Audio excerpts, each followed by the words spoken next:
বিসমিল্লাহির রহমানির রহিম। আসসালামু আলাইকুম। আমি live stock assistant Masud Parvez, 3 নং বরডোবা ইউনিয়ন, বালুকা, ময়মনসিংহ। আমি আজকে আপনাদেরকে গাভী জনিত ব্যর্থতার কারণসমূহ আলোচনা করব। একটা গাভীকে আমরা কৃত্রিম প্রজনন করি। কৃত্রিম প্রজনন করার ফলে গাভী বীজ কনসেপ্ট করে না বা বীজ রাখে না। সেজন্য অনেক সময় আমরা কী করি, কৃত্রিম প্রজনন কর্মীর দোষ দিই। সেজন্য আমি আপনাদেরকে তাদেরও কিছু সমস্যা থাকতে পারে, কিন্তু আজকে আমি আপনাদেরকে জানাবো যে গাভী জনিত ব্যর্থতার কারণসমূহ কী কী কারণে গাভী বীজ কনসেপ্ট করে না সেটা আপনাদেরকে জানাবো। তাই আপনারা আমার পাশেই থাকেন, আপনাদেরকে এগুলো জানতে পারবেন কী কী কারণে গাভী বীজ কনসেপ্ট করে না। গাভীজনিত ব্যর্থতার কারণসমূহ আপনাদেরকে জানাবো। তাই প্রথমে আমরা তার গাভীজনিত ব্যর্থতার কারণসমূহ 11টি আছে। 11টির মধ্যে 1 নম্বর, গাভী সংক্রামক রোগে আক্রান্ত হওয়া।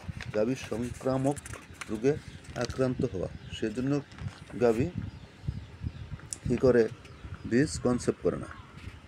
2 নম্বর, যোনি রোগে আক্রান্ত হওয়া। 3 নম্বর, প্রজনন অঙ্গে যে কোনো প্রকার প্রদাহ। হলে বীজ কনসেপ্ট করে না। তারপরে আমরা যাব 4 নম্বর, অনিয়মিত ঋতুচক্র হলে গাভী বীজ কনসেপ্ট করে না। পুনঃ গরম হওয়া ও ফলস গরম হওয়ার লক্ষণ প্রকাশ পাওয়া। পুনঃ গরম হওয়া ও ফলস গরম হওয়া লক্ষণ প্রকাশ পেলে বীজ কনসেপ্ট করে না। গাভীতে যদি উষ্ণ আবহাওয়ার প্রভাব পড়ে তাহলে গাভী কি বীজ কনসেপ্ট করে না। হরমোন নিঃসরণের ভারসাম্যহীনতা হলে গাভী বীজ কনসেপ্ট করে না। তারপরে আমরা নীরব স্টাস, সাইলেন্ট হিট, মানে নর্মাল হিট হলে অনেক সময় গাভী কনসেপ্ট করে না। গাভীর অধিক বয়স হইলে কি করবে, গাভী বীজ কনসেপ্ট করে না। তারপরে যাব আমরা গাভীর অধিক বয়স হলে বীজ কনসেপ্ট করে না। তারপরে পুষ্টির অভাব। একটা গাভীর শরীরে যদি পুষ্টি না থাকে তাহলেও গাভী কী করবে, গাভী বীজ কনসেপ্ট করে না। আবার আমরা শেষে 11 নম্বরে যাব,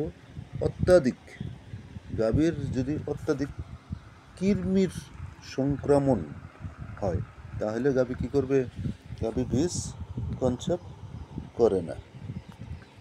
তাই আজকে আমরা গাভী জনিত ব্যর্থতার কারণসমূহ আপনাদেরকে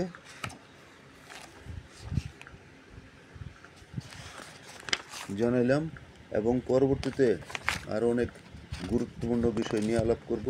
আপনারা সবাই আমার চ্যানেলে সাবস্ক্রাইব করেন, এবং আপনাদেরকে আরও বিষয়, গাভী এবং ষাঁড়, বাছুর, তাদের এগুলোর চিকিৎসা, অন্যান্য বিষয় সম্পর্কে আরও বিশদভাবে আলোচনা করব।